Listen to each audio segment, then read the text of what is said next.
আসসালামু আলাইকুম। কেমন আছেন সবাই? আলহামদুলিল্লাহ, আপনাদের দোয়ায় আমিও ভালো আছি।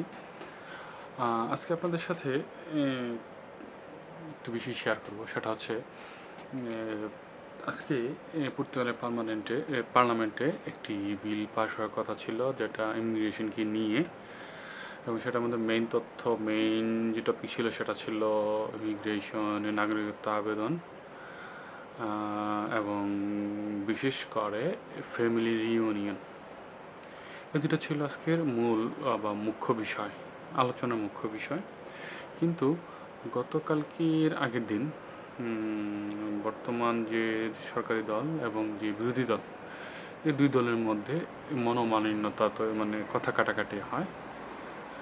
বিরোধী দল বলতেছে যে ওরা ইমিগ্রেশনের বিষয়ে এরকম কোনো প্রস্তাব রাখেনি, এবং বর্তমান সরকার বলতেছে যে না, যে বিরোধী দল সে দল মিথ্যে বলতেছে। যেই কথাগুলি সরকারি দল বলেছে তাদেরকে বিরোধী দল ফোর্স করে বলিয়েছে, কিন্তু এখন বিরোধী দল তা মিথ্যে বলতেছে। সরাসরি যে বর্তমান দল তাকে ব্লেম করতেছে। এটা নিয়ে একটু ঝামেলা হয়েছে এবং আজকে ডিসিশন নেওয়ার কথা ছিল, কিন্তু আজকে এরকম কোনো ডিসিশন হয় নাই। এই ডিসিশনটা স্থগিত রয়ে গেছে।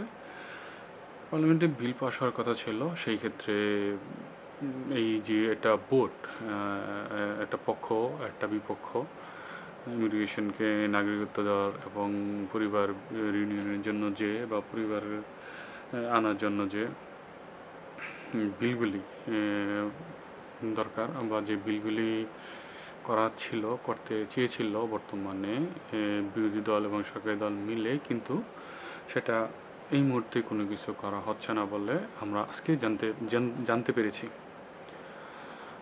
তো বর্তমানে এই বিষয়টা স্থগিত, যেহেতু এটা একটা লং টার্মের বিষয়। এটা হুট করেই কেউ চাইলেই চেঞ্জ করতে পারবে না। এটা অনেক রুলস রেগুলেশন আছে।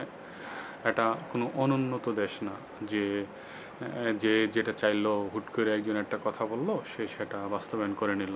কিন্তু এটা একটা ইউরোপের একটা কান্ট্রি, এটা মানসম্মত একটা সংগঠন, মানসম্মত একটা দেশ, যেখানে সব কিছু নিয়মের ভিত্তিতে চলে, রুলসের ভিত্তিতে চলে, লয়ের ভিত্তিতে চলে, এবং যে কোনো সিদ্ধান্ত নেওয়ার সময় ভোটাভুটির মাধ্যমে পক্ষ নিরপেক্ষ যাচাই করে তারপর এই দেশের সরকার কোনো একটা সিদ্ধান্ত গ্রহণ করে।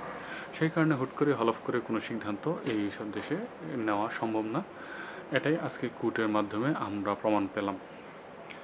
তো এখন কথা হচ্ছে, এদেশে যে বিষয়টা মূল, যে তারা যে মেইন যেটা ছিল যে নাগরিকত্ব আবেদন 7 বছর বা 10 বছরের। 7 বছর, আপনি জানেন যে 7 বছর হচ্ছে তাদের জন্য যারা পর্তুগালের ভাষাভাষী দেশ, 7টা দেশ, পর্তুগালের ভাষাভাষী দেশ 7টা দেশ সম্পর্কে আপনারা সবাই জানেন কম বেশি। যদি না জানেন আমাকে বললেন, আমি আপনাদেরকে জানিয়ে দিব। তাদের জন্য 7 বছর, এবং তাদের এই 7টা দেশ বাদে যারা আছে এশিয়ান বা অন্যান্য দেশের আফ্রিকান যারা আছে, তাদের জন্যে ছিল 10 বছর। তাদের ভাষাভাষী দেশ ছাড়া যে আফ্রিকান ছিল বা যারাই ছিল তাদের জন্য ছিল, এটা হচ্ছে 10 বছর আমাদের সহ। তো এই মুহূর্তে এটা নিয়ে কোনো সঠিক তথ্য বা বিল পাস হয় নাই। এটা একটা নির্দিষ্ট সময়ের মধ্যে প্রসেসিংয়ের মধ্যে যাবে। তারপরে এটা নিয়ে তারা তথ্য বিশ্লেষণ করবে, কোনটা কতটুকু যৌক্তিক সেটা নিয়ে তারা বিশ্লেষণ করে, তারপর তথ্য গ্রহণ করে, তারপর তারা সিদ্ধান্তে যাবে।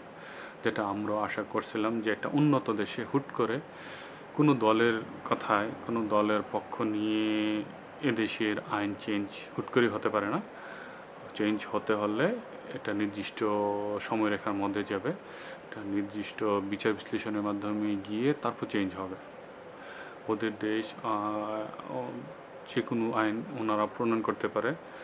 আমাদের দেশে আমরা যেমন প্রণয়ন করে, আমাদের সরকার যেমন প্রণয়ন করে, কিন্তু আমাদের দেশ আর এখানের মধ্যে একটু ডিফারেন্ট। তো যাই হোক, আপনারা বুঝতে পারছেন আমি কী বুঝাতে চাইছি। তো আমাদের জন্য এটা একটা আশা করি সুখবর, যে না, আমাদের জন্য একটা ভালো কিছু আসবে ইনশাল্লাহ। আমরা এই ভরসায় এখন বুক বেঁধে আছি। আর একটা বিষয় বলতে গেলে আমি D1 একটা ভিডিও বানাইছিলাম আপনাদেরকে, আমার বারকোড সহ বারকোড দিয়ে একটা ভিডিও বানিয়েছিলাম, কিন্তু আমাকে এখানে পলিসির মধ্যে পড়ে না এরকম কোনো ভিডিও বানানো, যার কারণে আমি এটা আপলোডও করছি আজকে দুপুরে, কিন্তু সেটা অটোমেটিক রিমুভ করে দিছে ইউটিউব থেকে। আমি আপনাদের জন্য আমার পাসপোর্ট নিয়ে পাসপোর্টে ভিসা দেখিয়ে আমার ভিসাটা আপনাদেরকে শো করেছিলাম ভিডিওটা, কিন্তু সেটা হয় নাই, আমি দেখাতে পারি না আপনাদেরকে। তো যাই হোক, এই বিষয়ে আমি অন্য এসে আপনাদেরকে বলবো। তবে আমরা যারা পর্তুগালে আছি আমরা অবশ্যই চেষ্টা করব এদেশের যে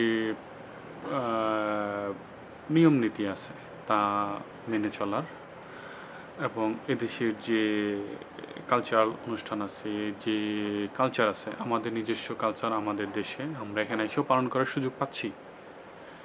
আমরা মুসলমান হিসেবে ঈদ উদযাপন করতে পারতেছি, নামাজ পড়তে পারতেছি, এবং আমাদের দেশীয় বিভিন্ন আচার অনুষ্ঠান আমরা এখন করতে পারতেছি।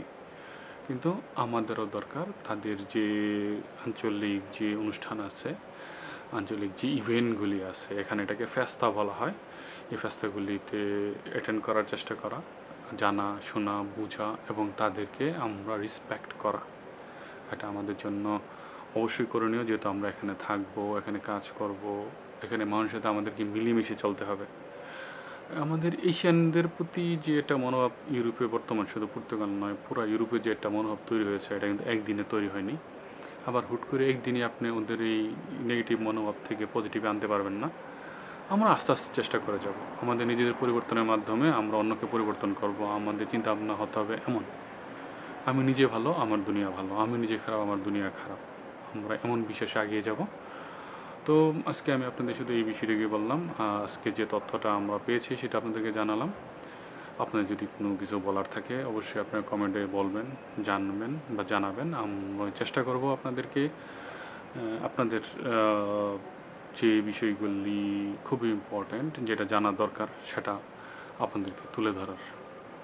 আমি আপনাদেরকে আরেকটা বিষয়ে ভিডিও বানাবো, এরপরে ভিডিওটা অবশ্যই চেষ্টা করবো। ওই ভিডিওটা বানানোর জন্যে বর্তমান যে আমাদের দেশের যে ব্যবসায়ী প্রতিষ্ঠান, ব্যবসায়ী ব্যক্তিবর্গ আছে, যাদেরকে আমাদের দেশে দালাল বলা হয়, তাদের বর্তমানে একটা চক্র চলতেছে, এই বিষয়টা নিয়ে আমি নেক্সট ভিডিওতে বানাবো। নেক্সট ভিডিওতে আপনাদেরকে এই বিষয়ে আপনাদের অবগত করব। সেই পর্যন্ত আপনারা ভালো থাকেন, সুস্থ থাকেন। আল্লাহ হাফিজ।